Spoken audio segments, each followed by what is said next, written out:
அன்பர்களே, நண்பர்களே, உங்கள் வாழ்வின் இனிய காலை வணக்கம். இன்று ஏப்ரல் 1ஆம் தேதி, அதாவது பங்குனி மாதம் 18ஆம் தேதி, செவ்வாய்க்கிழமை, சதுர்த்தி திதி. பரணி நட்சத்திரம் 11:06 வரை, அதற்கு மேல் கிருத்திகை நட்சத்திரம்.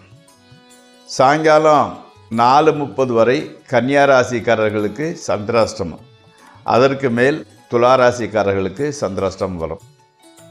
இன்று ராகு காலம் சாயங்காலம் 3லிருந்து 4:30 வரை, யமகண்டம் காலையில் 9லிருந்து 10:30 வரை, நல்ல நேரம் காலையில் 7:30லிருந்து 8:30 வரை, 10:30லிருந்து 11:30 வரை, சாயங்காலம் 4:30லிருந்து 5:30 வரை.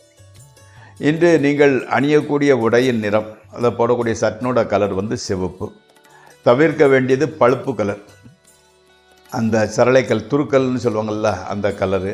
டார்க் அண்ட் ஷேடோ, அந்த ஜீன்ஸ் பேண்ட் கலரு, இதை தவிர்த்து விடலாம். நீங்கள் சாப்பிடக்கூடியது உருளைக்கிழங்கு, மொச்சை போன்றவற்றை சாப்பிட்டு கொள்ளலாம். நண்பர்களே, இப்பொழுது ஜோதிட பாட நிகழ்ச்சியில் பூர நட்சத்திரத்தில் பிறந்தவங்களை பற்றி பார்த்து கொண்டு இருக்கிறோம். பூர நட்சத்திரம் முதல் பாதத்தில் பிறந்தவங்க சகோதர சகோதரிகளை ஆதரிப்பவராக இருப்பார். வீடு, நிலம், வாகன யோகம் அற்றவர். அதிர்ஷ்டத்தினாலெல்லாம் ஒன்றும் வாங்க முடியாது. புத்திர புத்திரிகளால் பூரிப்பு அடையாதவராக இருப்பார். எப்படின்னா குழந்தைகள்னால சந்தோஷங்கிறது கிடையாது. சூது, குடி, போட்டி பந்தயங்களில் தொடர்புடையவராக இருப்பார். அதே மாதிரி மனைவியோடு கருத்து வேறுபாடு கொண்டவராக இருப்பார். மனைவியிடம் சுகத்தை அனுபவிக்க இயலாதவராகவும், தந்தையோடு கருத்து வேறுபாடு உடையவராகவும் இருப்பார். நண்பர்களே, இப்பொழுது நாம் ராசிபலன் நிகழ்ச்சிக்குள் செல்வோம். இந்த ராசிபலன் நிகழ்ச்சியை விரும்புவோர் அதை சப்ஸ்கிரைப் செய்யவும், நண்பர்களுடன் பகிர்ந்து கொள்ளவும். பாருங்கள். முதலில் மேசராசி. தொழிலில் சிற்சில இடையூறுகள் வருகின்றன. கடன் தொல்லை கூட உண்டாகின்றது.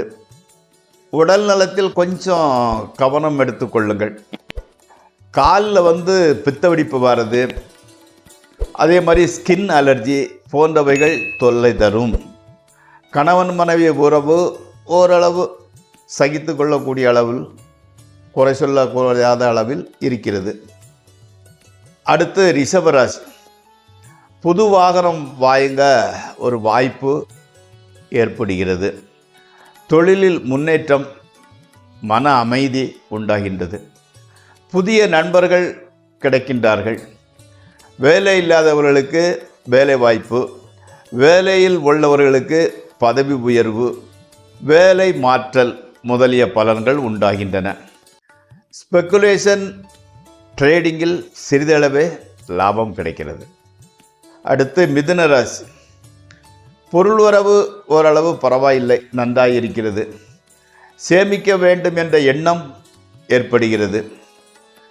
புதிய மனை, புது நகைகள், புத்தாடைகள் வாங்கும் யோகம் வாய்க்கின்றது. காதல் விவகாரங்கள் கைகூடுகின்றன. ஸ்பெக்குலேஷன், ட்ரேடிங் ஆகியவற்றில் நல்ல பணம் கிடைக்கின்றது. அடுத்து கடகராசி. வீண் அலைச்சல், வீண் செலவுகள் சம்பவிக்கின்றன. தொழில் கொஞ்சம் மந்தமாகவே செல்கின்றது. மேலதிகாரிகளின் ஒத்துழைப்பு சரிவர கிடைப்பதில்லை. நண்பர்களிடம் மனத்தாங்கல் உண்டாகிறது. உறவினர்களின் ஆதரவும் கொஞ்சம் குறைகிறது. கணவன் மனைவி உறவு ஒன்றுதான் மகிழ்ச்சியாக இருக்கிறது. அடுத்து சிம்மராசி. மக்கள் பேறு கிட்டும். முன்பு தடைப்பட்ட காரியங்கள் இப்பொழுது ஒருங்கிடும் என்று நடைபெற ஆரம்பிக்கின்றது. தூரதேச பிரயாணத்தை எதிர்பார்த்து காத்திருந்தவர்களுக்கு அந்த வாய்ப்பு சேர்கின்றது. பெண்கள் மூலமாக பொருள் வரவு உண்டாகிறது. அடுத்து கன்னியாராசி. எப்போதும் இல்லாத அளவில் துணிவு உண்டாகிறது. எந்த காரியத்தையும் துணிவுடன் செய்து அதில் நன்மையை அடைகின்றீர்கள். காதலில் வெற்றி ஏற்படுகின்றது. அதே மாதிரி ஸ்பெக்குலேஷன், ட்ரேடிங் ஆகியவை பெரிய அளவில் நன்மையை தராது. கணவன் மனைவி உறவு மாற்றம் மகிழ்ச்சியாகவே செல்கின்றது. அடுத்து துளாராசி. எடுத்த காரியங்களிலெல்லாம் ஓரளவு வெற்றி கிடைக்கின்றது. தொழிலில் அதிக நன்மையும் மன சந்தோஷமும் ஏற்படுகின்றது. மேலதிகாரிகளின் ஆதரவில் பதவி உயர்வு கிடைக்கின்றது.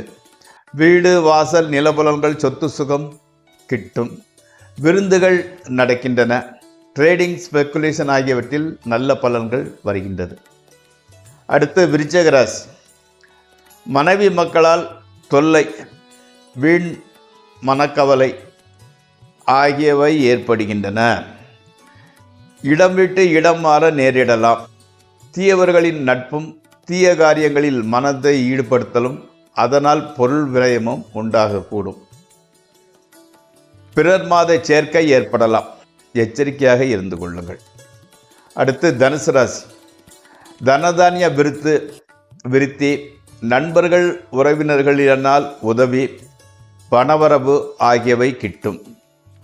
தாய் வழியில் சொத்து சுகம் கிடைக்கும் வாய்ப்பு உள்ளது. மனைவியால் நன்மையே ஏற்படுகின்றது. புது நண்பர்கள் சேர்க்கையும் அதனால் நன்மையும் ஏற்படும்.